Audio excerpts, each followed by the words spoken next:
খণ্ড করেছে। আপনার শিক্ষা ব্যবস্থায় কোরআন মাজিদ নাই, আপনি কিসের মুসলিম? আপনার শিক্ষা ব্যবস্থায় আল্লাহ রসুলের সুন্নাহ নাই, আপনি কিসের মুসলিম? আপনি তাকান আপনার দিকে। আপনার শিক্ষা ব্যবস্থায় আল্লাহ রসুলের সুন্নাহ নাই, তার জীবনী নাই। আপনি পৃথিবীতে বিভিন্ন নেতার অনুসরণ করেন, বিভিন্ন ইংরেজের জীবনী পড়েন, বিভিন্ন ভালোবাসা দিবস আছে আপনার সামনে, তাদের জীবনী আপনি ভালো জানেন। আপনি মুহাম্মদ সাল্লাল্লাহু আলাইহি ওয়াসাল্লামের উম্মত, সেই জীবনী আপনি জানেন না। শতকরা 100 জনকে যদি জরিপ করা হয়, 95 জন মনে হয় আল্লাহ রসুলের জীবনী জানেন না। আপনি আল্লাহ রসুলের জীবনী জানেন না। আপনার শিক্ষা ব্যবস্থা, ইংরেজরা যখন এদেশে এসেছিল আরো 300-400 বছর আগে, তখন আপনাকে তারা ধ্বংস করে দিয়ে গেছে, আপনি টেরও পাননি।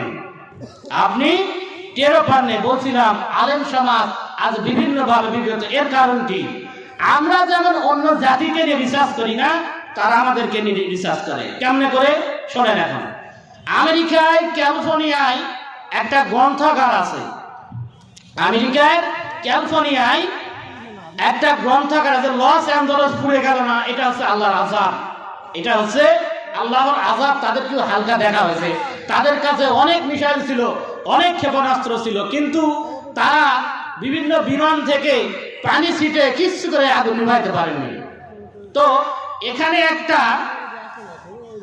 রিসার্চগার আছে, এর নাম হচ্ছে র্যান্ড, ইন্টারন্যাশনাল রিসার্চ কাউন্সিল। এখানে তারা বিভিন্নভাবে আলেমদেরকে নিয়ে রিসার্চ করেছে। তার মধ্যে একটা হচ্ছে ঐতিহ্যবাহী মুসলিম, যারা তাদের বাপদারা যেভাবে এসেছে সেইটাই তারা মেনে নিতে প্রস্তুত। এখন তাদের বাপদাদার মাঝে যদি ইংরেজরা, ইহুদি খ্রিস্টানরা চক্রান্ত করে কিছু ঢুকাই দিয়ে কিছু নতুনত্ব দেয়, এটাকে তারা মেনে নিতে হবে, কারণ তারা একমাত্র সোনাওয়ালা মুসলমান। এটা হচ্ছে ঐতিহ্যবাহী মুসলিম। এরপরে আরেকটা মুসলিমকে তার আরেকটা ভাগ করেছে, যারা বিভিন্ন খানকায় থাকে, বিভিন্ন মাজারে থাকে, এদেরকে নিয়ে তারা ভাগ করেছে যে এদেরকে কখনো এদের সাথে মিশতে দেওয়া যাবে না। টাকা দিয়ে, পয়সা দিয়ে বিভিন্ন ভাবে তারা তাদেরকে ভাগ করেছে। এরপরে তারা ভাগ করেছে আরেকটাকে ধর্ম নিরপেক্ষতা বা মডার্নিস্ট মুসলিম, যারা তাদের নীতিগুলো অনুসরণ করে, তারা যেটা দেয়, যেটা বলে সেইটাই তারা গ্রহণ করে, এটা একটা মুসলিম। এরপরে তারা 1 নম্বর তালিকায় যেটাকে রাখছে সেটা হচ্ছে মৌলবাদী। তারা তাদের এই তালিকায় মৌলবাদীকে রাখছে, কারণ মৌলবাদী হচ্ছে মূল থেকে।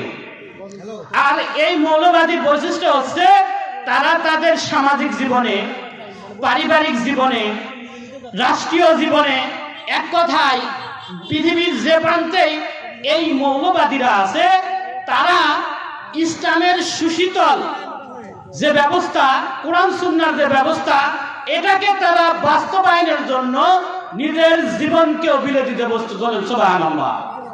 তারা এটাকে টার্গেট করেছে। এই যে 3 সংস্থা আছে, এটাকে এরা কোনোদিন এই মৌলবাদীর সাথে অ্যাড হতে দেয় না। তাদেরকে বোঝায় যে ইসলামের মধ্যে কোনো রাজনীতি নাই, ইসলামের মধ্যে কোনো জঙ্গিপনা নাই, ইসলামের মধ্যে কোনো উগ্রতা নাই। ইসলাম হচ্ছে মসজিদের মধ্যে থাকবে, আরে বোকারা নামাজ পড়ব।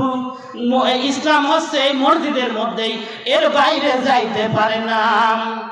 এদেরকে তারা টাকা দিয়ে, পয়সা দিয়ে, এই 3টাকে যেভাবেই হোক এদের সাথে মিশতে দেওয়া যাবে না। আর এদের চক্রান্তে কিছু বড় বড় আমাদের শায়কেরা মাথা দিয়ে, বিভিন্ন আমাদের নেতারা, তারা আমাদেরকে খণ্ড খণ্ড, টুকরো টুকরো করে রাখছে। আর মুসলিমদের মধ্যে এত বিভক্তি কেন? আমরা তো সেই এক আল্লাহর ইবাদত করি, আমরা তো সেই আল্লাহ রাসূল মুহাম্মদ সাল্লাল্লাহু আলাইহি ওয়াসাল্লামের উম্মত, সকলেই তো আমাদের মধ্যে এত বিভক্ত কারণ তারা আমাদেরকে এমন ভাবে টুকরো টুকরো করে রেখেছে যাতে করে ইসলাম কোনোদিন প্রতিষ্ঠা না পায়। আর ইসলাম যদি প্রতিষ্ঠা পায়, বা কোরআন মাজিদ যদি, আল্লাহ রাসূলের সুন্নাহ যদি রাষ্ট্রীয় জীবনে বিভিন্ন জায়গায় যদি প্রয়োগ হয়, তাহলে বাতিল শক্তিদের কি ব্যবস্থা বন্ধ হবে যাবেন? শুনতে চান? সর্বপ্রথম ওই যে অ্যান্ড্রয়েড ফোনের কথা বলেছিলাম, সর্বপ্রথম এটা বন্ধ হবে। সর্বপ্রথম তাদের সুদি কারবার বন্ধ হবে। সর্বপ্রথম যারা নারী স্বাধীনতার মাঝে নারীদেরকে ভোগ করেছে এগুলো তাদের বন্ধ হবে। সর্বপ্রথম বিভিন্ন দেশে তারা অস্ত্র ব্যবসা আমাদেরকে উস্কে দিয়ে নিজেদের মাঝে যে অন্তকন্দ লেগেছে এগুলো তাদের ধান্দা বন্ধ হবে। আল্লাহ রাসূল মুহাম্মদ সাল্লাল্লাহু আলাইহি ওয়াসাল্লাম যখন মদিনাতে ইসলাম প্রচার করতে এসেছিলেন তখন এই বাতিল শক্তিরা সুদি কারবার করত। আল্লাহ রাসূল মুহাম্মদ সাল্লাল্লাহু আলাইহি ওয়াসাল্লাম যখন মদিনায় চলে আসলেন তখন দেখলেন যদি মুহাম্মদ যদি এখানে বিজয়ী হয় তাহলে আমাদের তো সুদের ভাড়া বাড়বে। কি আলম সাহেব? ঠিক। যখন দেখলেন যে মুহাম্মদ যদি এখানে প্রতিষ্ঠিত হয় আর এই কোরআন যদি এখানে প্রতিষ্ঠা পায়, আল্লাহ তাআলার কিতাবুল্লাহ যদি এখানে সত্য প্রতিষ্ঠা হয় তাহলে তো আমাদের এই ব্যবসা লাটে উঠবে। তখন তারা আল্লাহ রাসূল মুহাম্মদ সাল্লাল্লাহু আলাইহি ওয়াসাল্লামের বিরুদ্ধে চক্রান্ত করতে তারা দ্বিধাবোধ করেনি। তাহলে আমাদেরকে তারা ছেড়ে কথা বলবে? আমাদেরকে তারা একত্রিত হতে দেবে? সম্মানিত আলেম সমাজ, সম্মানিত দ্বীনি ভাই বোন, সম্মানিত এলাকাবাসী, সম্মানিত দেশবাসী, যারা আমার এই আওয়াজ শুনতে পাবেন তারা অবশ্যই এদেশ হবে ইসলামের দেশ, এদেশ হবে কোরআন সুন্নাহর দেশ, এদেশ হবে আলেম সমাজের দেশ। আমরা আর ভুল করতে চাই না, আমরা আর ওখানে যাইতে চাই না। আলেমে বিভেদ এখন, জালেমে দোস্তি, পথের ঠিকানা জানা নেই কারণ, কে কোথায় পাবে স্বস্তি, কে কোথায় পাবে স্বস্তি। আলেম সমাজ আজ নিজেদের জাতিসত্তা ভুলে গেছে। অত্যন্ত পরিতাপের বিষয়, দুঃখের বিষয়। আলেম সমাজ আজ নিজের অস্তিত্ব ভুলে গেছে। আলেম সমাজ আজ কি নিয়ে ব্যস্ত? এমনও আলেম আছে, আমার এক ভাই মাথায় টুপি দিয়েছে, টুপিটাই তার সমস্যা। বলেন নাউজুবিল্লাহ।